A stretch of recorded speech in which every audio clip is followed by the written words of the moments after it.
여러분 안녕하십니까. 누리PD입니다. 자, 이번 4.16 재보궐선거, 특히 이제 부산 금정의 결과가 이제 이렇게 관심이었습니다만, 자, 2대2로 끝났죠. 그리고 서울시장 선거는 이제 다시 이제 좌파들이 또 차지해버리고 말았습니다. 정말 절호의 기회였는데, 물때가 지금 좋지 않을 때 또 이 선거가 치러져 가지고요. 지난 지방선거 때, 그때 단일화됐으면 무조건 이기는 건데, 이번에는 이 물이 사실 저쪽으로 넘어가 버렸어요. 그래서 쉽지 않은 선거였는데 결국 뭐 그렇게 됐고요. 자, 그런데 이 선거 결과를 용산이 과연 어떻게 받아들일까? 이게 이제 관심사 아닙니까? 자, 이렇게 이제 반응하고 있네요. 용산 재보선 결과에 국민 뜻 받들어 바꿔 나가겠다. 한동훈 요구는 부담스럽다. 자, 이게 이제 용산의 반응입니다. 흔히 우리가 이제 무소의 뿔 뭐 이런 게 있죠. 요지부동, 마이웨이 뭐 이런 용어가 여기 지금 현재 용산의 입장을 표현하는 것이다라고 생각이 됩니다. 그리고 오히려 말이죠. 용산의 분위기는 지금 좋다 그래요. 금정 강화 수성에 안도하는 분위기다라고 합니다. 만일에 이 가운데 하나라도 졌으면은 사실 이거는 큰 위기죠. 용산이 큰 위기가 됩니다. 왜냐하면은 유튜브라도 보고 정치 뉴스에 댓글이라도 달고 하는 사람들은 그 정치 고관여층이라 그러죠. 고관심층. 그런 사람은 비율적으로 그렇게 많지가 않습니다. 아무리 많이 잡아줘도 5%. 1%가 보통 한 40만에서 50만쯤 되거든요. 그 숫자가 우파 한 5%, 좌파 한 5% 될 겁니다. 그러니까 200만에서 250만 뭐 요 정도일 거예요. 그 사람들만 거기에 대해서 알고 있고 내막을 알고 뭐 뚜렷한 어떤 경향성이나 이념을 갖고 있지 나머지는 그런 게 없어요. 사실은. 결과를 보고요. 이번 선거에서 국민의힘이 졌네 하면 대통령이 가장 욕을 봅니다. 이번 선거는. 그런데 금정을 만일에 잃었다 생각해 보세요. 용산이 이제 견디지 못할 것 같은데 지금 어쨌거나 가장 안도하는 사람은 용산입니다. 제가 볼 때는. 자, 그러면서도요, 부족한 부분 바꿔가겠다. 쇄신 의지를 보이고 있는데, 이런 것은 뭐 의례적이다라고 볼 수 있겠죠. 그리고 김건희 여사에 대해서는요, 어떤 조치를 할 것인지 이제 지켜보겠습니다만, 지금 나오는 태도로 봐서는 저는 김건희 여사에 대한 태도도 완강할 것으로 봅니다. 지금까지 걸어왔던 길, 그거가 크게 차이가 안 날 것 같아요. 자, 용산 책임론 들었지만, 입지 단단해진 한과 독대 숙제 남았다. 이렇게 되죠. 자, 우리 언론에서는요, 기본적으로 이번 선거 결과를 한동훈 대표가 조금 더 유리한 위치를 점했다라고 보는 그런 시각도 있는데, 이제 그런 측면도 있어요. 사실 있지만, 냉정하게 보면요, 그 반대일 수도 있습니다. 용산이 오히려 더 강화되었다라고 볼 수도 있어요. 왜 그런가 하면은, 이번 그 선거의 정점은 김건희 여사였거든요. 이재명이나 조국이가 거기 가서 떠들 때는 항상 김건희 여사를 때리고, 용산을 공격했거든요. 용산 심판론이야. 그러니까 이 윤 부부 심판론 조금 더 좁히면은 김건희 여사 심판론이고요. 여당 대표도 거기 가서 김건희 여사에 대한 거론을 했잖아요. 그런 걸. 그러니까 주된 관심사가 용산 심판이야. 용산 정신 차려. 국민들이 용산을 향해서 그냥 비판하고 손가락질하고 뭔가 이렇게 불편한 심경을 토로하는 것으로 다들 이렇게 알고 있었죠. 그런데 결과적으로는 그러면은 당연히 그 선거는 말이죠. 여당에게 불리하게 나와야 돼요. 여론조사보다도 더 잘 나왔잖아요. 오히려. 여론조사에서는 여당 후보가 지는 것도 있었죠. 비슷한 것도 있었고요. 그런데도 의외로 크게 이겨버렸잖아요. 이거 어떻게 됩니까? 윤 부부 심판론으로 치러진 선거인데 윤 부부에게 심판이 안 됐잖아요. 그럼 이게 진정으로 누가 이긴 겁니까? 이렇게 되면은. 저는 용산이 전혀 손해볼 게 없다라고 봐요. 지금. 우리 언론이 계속해서 이재명, 한동훈 구도로 지금 몰아붙이기 위해서 한동훈 대표에게 큰 힘을 실어주는 그런 어떤 헤드라인도 있더라고요. 그렇지만 냉정하게 따져보면은 그게 아닙니다. 그게 아니라니까. 거기는 어차피 텃밭인데다가 이길 때서 이긴 것이고요. 좌우지간 용산 심판론이 안 먹힌 거예요, 이게. 그리고 한동훈 대표와 독대가 말이죠. 어떤 형태로 이루어질는지도 지금 미지수입니다. 원래는 1대1로 하는 것으로 알려져 있었지만 지금 봐서는요, 또 연기될 수도 있고, 1대1로 할 수도 있겠지만 그 가능성보다는 누군가 가운데 누군가를 끼울 가능성이 크다. 3자 회동 혹은 뭐 사자회동 뭐 이런 이야기도 있네요. 그래서 용산의 입장이 완강해요. 전혀 변한 게 없습니다. 그 이번 선거 결과를 오히려 낙관적으로 바라보고 있다는 어떤 여러 가지 신호가 잡히거든요. 그 때문에 이런 게 나왔죠. 대통령실 내년 의대정원 절대 안 돼. 단 1점 희력도 바꾸지 않겠다 하더라고요. 2026년 논의는 가능하다. 내년 거는 이미 끝났다. 게임 오버다. 전혀 손대지 못한다. 이게 이제 한동훈 대표하고도 이게 지금 맞지 않는 이야기죠. 이게 막 이렇게 나왔는데 속본데 말이죠.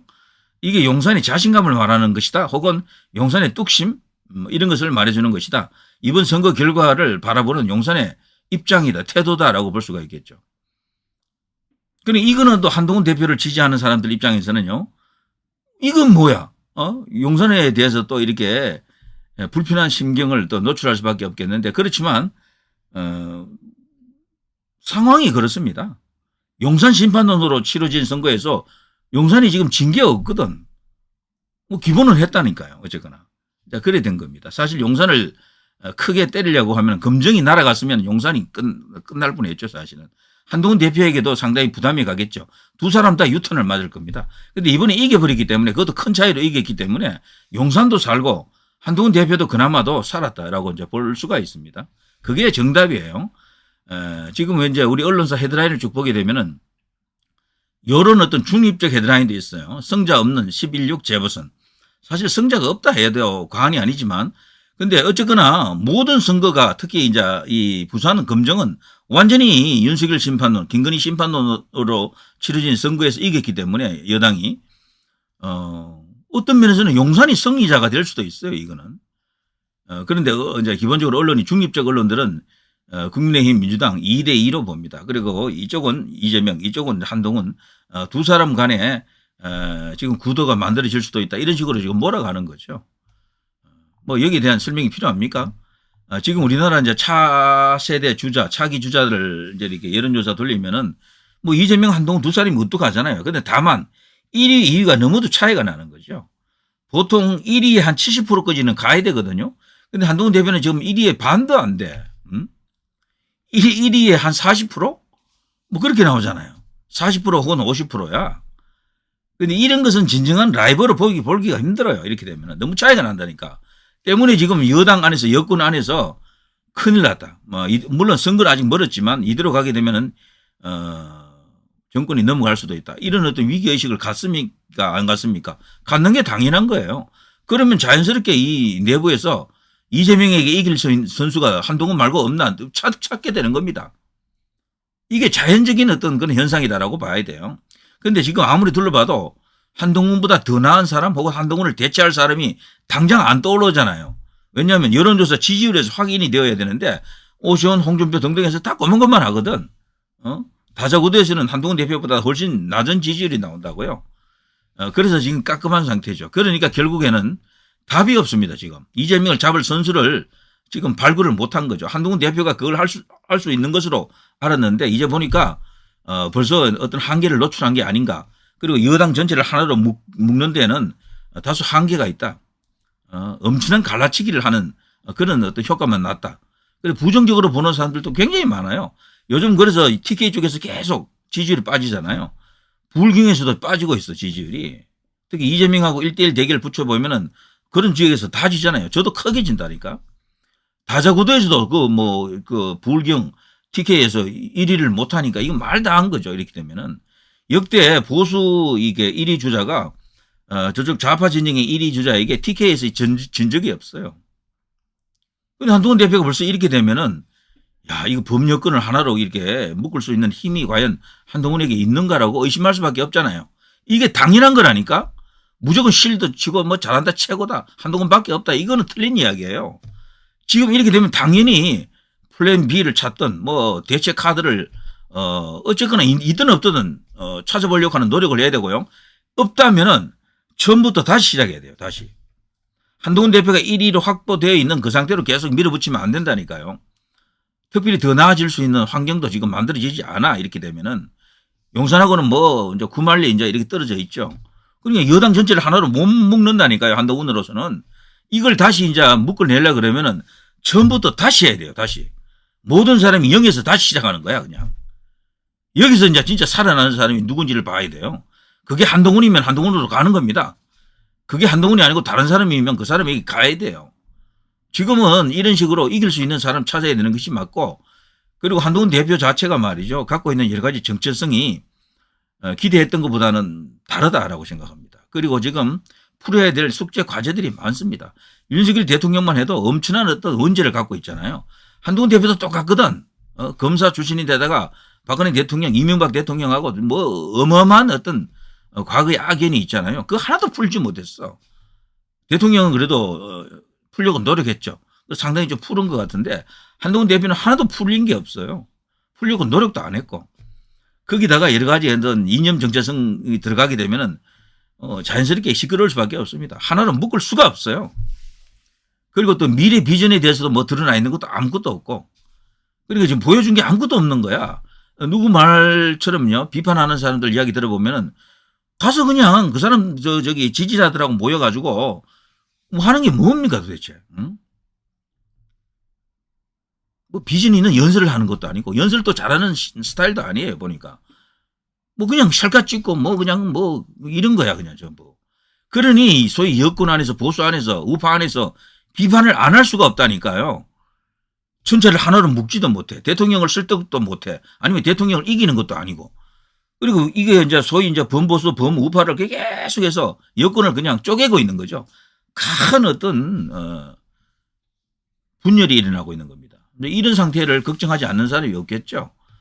자, 그렇지만 어쨌거나 한동훈 대표가 범여권 전체에서 차기 주자로서 1위를 달리는 것은 사실인데 그 배경에는요. 어쨌거나 법무부 장관을 하면서 이제 이렇게 형성된 그 지지자들이 아직도 많이 남아있고 많이 떨어져 나갔어요. 한 반은 떨어져 나갔어 벌써. 자, 그 정도 남아있으니까 그래도 1위를 하고 있는데 그리고 그 뒤에 가장 큰 힘이 한동훈 대표를 밀고 있죠. 조선, 중앙, 동아, 요 3신문 그리고 그들의 자매 이제 언론사인 TV조선 채널의 JTBC 이런 데서 한동훈 대표를 밉니다. 이게 가장 큰 백이에요. 제가 볼 때는.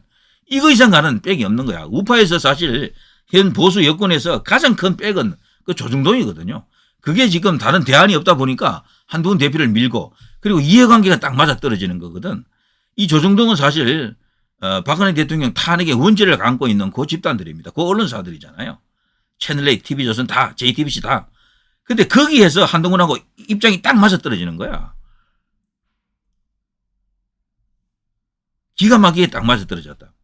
윤석열 대통령하고도 맞아 떨어졌지만 한동훈 대표하고도 맞아 떨어지는 거죠. 그래서 한동훈 대표는 가만히 행보를 하는 걸 보면요. 제가 당 대표 될 때까지는 제가 열심으로 한동훈 대표를 많이 이제 이렇게 홍보해 드렸죠. 엄청나게 많이 했죠, 사실은. 그 후 제가 기대치를 내가 여러 번 이야기했는데 그 기대치를 벗어날 경우에는 하시라도 내가 떠난다 그랬어요, 분명히. 무조건 한번 뭐 민다에서 끝까지 간다는 게 아닙니다. 제가 생각하는 어떤 그런 방향으로 가지 않으면 얼마든지 난 빠져나온다는 이야기를 여러 번 했어요. 그리고 지지를 하더라도 저는 100% 지지하는 게 아닙니다. 한 70% 좀 지지하다가 30%의 여지를 남겨둔다. 아니다 싶으면 언제든지 원래의 자리로 돌아온다 그랬습니다. 한동훈 대표에게는 우파적 코드가 사실 없습니다. 제가 아무리 봐도. 없는 데다가 가장 중요한 박근혜 대통령 그리고 또 우리 우파의 대한민국 건국과 산업화 이후 쭉 이어져 온 면면이 이어져 온 이 정통파 세력에 대한 존중이랄까. 거기에 대한 어떤 그 연결할 수 있는 선이 없어요. 다 끊겼습니다. 전부. 한동훈 대표를 선택하는 순간 잃어야 될 것, 버려야 될 것이 너무도 많은 거야. 그런데 그런 것들이 너무도 소중한데 버리기에는 차라리 한동훈을 버렸으면 버렸지 그걸 못 버리겠다는 사람이 얼마나 많습니까? 압도적으로 많은데 이게 아직 잘 알려져 있지 않는 것이다. 좀 그렇게 보고요. 뭐 이런 이야기 하자면 끝도 없습니다. 그런데 어쨌거나 한동훈 대표 뒤에는 조중동이 있습니다. 이게 가장 큰 힘이에요. 그러니까 이런 게 나오는 거죠. 이기는 법 터득한 한동훈 용산 향한 압박 더 거세질까. 주간조선이잖아요. 그나마 조선이 좀 덜해요. 조선이. 지금 채널A하고 동아는 완전히 한동훈 쪽으로 뭐 이렇게 붙었다라고 해도 과언이 아닙니다. JTBC하고 중앙일보는 그거보다는 조금 떨어져 있지만 역시 한동훈 쪽으로 가 있는 것 같고요. 조선은 좀 덜했는데 요즘 주간지라든가 월간지에서는 한동훈을 노골적으로 그냥 완전히 이렇게 띄우고 있습니다. 이거는 현 시점에서 장사하는데도 한동훈을 걸면은 많이 읽힌다, 많이 팔린다 이런 어떤 효과도 있는 것 같아요. 그 정도로 이제 열혈한 팬들이 있는 거지. 한동훈 팬덤이라고 할까요? 이런 사람들이 있기 때문에 아마 그런 효과도 있는 것 같습니다. 이걸 보면요. 언론사들이 보는 시각마다 다 달라요. 이런 식으로 용산을 향해서 완전 뭐 일종의 큰 전쟁을 지금 부추기는 거지. 이렇게 되면 용산하고 윤석열 대통령하고 한동훈은 다시는 이제 힘을 합칠 수가 없어요. 이렇게 되면. 근데 이 길을 갈 수가 없습니다. 저 누리 PD는 아직은. 친윤 권성동, 한동훈이 유리한 국면이다. 이런 말도 한 것 같은데, 근데 권성동 의원이 말을 해도 이렇게 안 했을 거예요. 그런데 여기 이제 언론사에서 이런 식으로 받아서 이제 이야기했던 거죠. 저는 한동훈 대표에게 몰빵하기에는 이러다라고 봅니다. 아까 그랬잖아요. 제로 세팅 원점에서 다시 시작해야 돼요. 그래서 여기서 한 1년간 더 이제 이렇게 경쟁해보고 이제 여기서 이제 떠오르는 사람 누가 될지 한번 지켜보십시다. 저는 끝난 게 아니라고 봅니다. 지금 이대로 그냥 굳어져 버리면 한동훈 대표도 약점이 너무 많아요. 벌써 그 약점이 있기 때문에 이재명한테 하프스코어 밑으로 지금 밀리잖아요. 이런 상태에서 어떻게 몰빵합니까?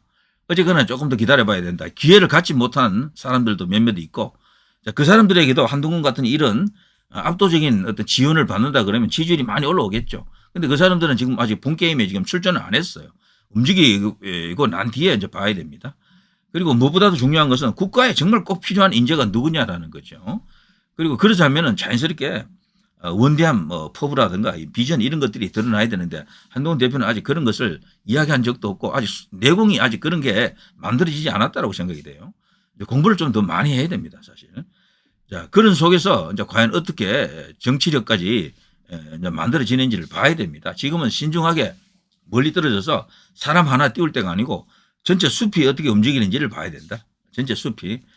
한동훈 대표가 지금 용산하고 좋은 관계를 맺을 가능성이 있는지 없는지는 좀 더 봐야 되겠습니다만 극히 작은 가능성이죠. 자, 여기서 우리가 어떤 결론을 성급하게 내리기보다는 조금 더 시간을 갖고 지켜봐야 된다. 그리고 이번 선거 결과는요. 용산에 결코 뭐 이렇게 불리한 선거가 아니었습니다. 결과적으로 잘 된 거죠. 다만 대통령 입장에서는 서울시 교육감 선거에서 이렇게 된 게 좀 뼈 아플 겁니다. 대통령이 뭔가 이렇게 교육 정책을 펼치자면은 서울시 교육감이 사실 중요하거든요. 그게 지금 막혔다라고 생각이 되네요. 의대 정원 관련해서도 교육감이 만일에 이번에 조전역이 됐으면 굉장히 큰 도움이 됐을 것 같은데 아무튼 이래저래 여러 가지 좀 아쉽습니다. 자, 저는 개인적으로 지금 이 시점에서 누구 한 사람을 띄운다거나 그런 방송 안 합니다. 그리고 정세 분석 원래 제가 그걸 가장 절개하고 잘할 수 있는 분야이긴 한데 당분간 그거 안 하려고 그래요. 그리고 그것보다도 더 중요한 이야기들이 많습니다. 국가적으로. 그리고 요즘 그런 걸 하고 있고요. 그거 하니까 훨씬 좋은 게 사람들도 많이 오고 구독자도 많이 늘고 그러네요. 저도 이제 그런 쪽으로 가려고 그럽니다. 그리고 이 대선에 대한 이야기들, 차기 주자에 대한 이야기들 이런 것들 정세 분석은 조금 더 있다가 시간이 좀 흐른 뒤에 나중에 그때 이제 본격적으로 다시 시작합니다.